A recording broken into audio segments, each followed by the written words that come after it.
ఓ మంచి ghost movie అయితే review చెప్పబోతున్నా. Open చేయగానే ఒక కార్ వెళ్తుంది. అందులో ఇద్దరు వ్యక్తులు అయితే ఉంటారు. ఒక చిన్న పిల్లనైతే కిడ్నాప్ చేయిస్తారు.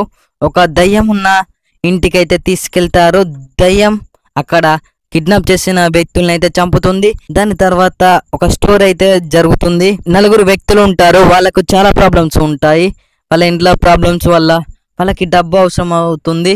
అప్పుడే నలుగురు వ్యక్తులు కలిసి ఒక హీరో ఉంటాడు. ఆ హీరో వాళ్ళ మర్దల్ని అయితే కిడ్నాప్ చేస్తాడు. అలా డాడీ అయితే రాజకీయం వ్యక్తి అయితే అతని దగ్గర డబ్బుని వాళ్ళ కూతుర్ని కిడ్నాప్ చేస్తాడు. కిడ్నాప్ చేసి దయ్యం ఉన్న ఇంటికైతే తీసుకెళ్తాడు. వాళ్ళ డాడీకి ఫోన్ చేసి డబ్బులు అయితే అడుగుతాడు.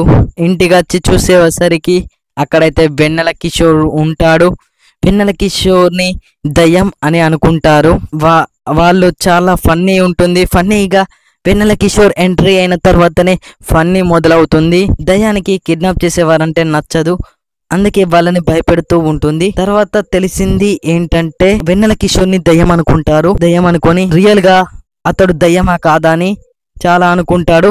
తర్వాత తెలుస్తుంది కిడ్నాప్ చేసిందే దయ్యాన్ని అని. తర్వాత ఆ ఇంట్లో ఒక దయ్యం ఉంటుంది. ఆ రెండు దయ్యాలు కలిసి వెన్నెల కిషోర్ని మరియు శకల శంకర్ ఫుల్ కామెడీ ఉంటుంది. వాళ్ళతోటి ఫుల్ ఎంటర్టైన్మెంట్ ఫన్నీ వాళ్ళని టార్చర్ పెడుతూ ఉంటాయి దయ్యాలు.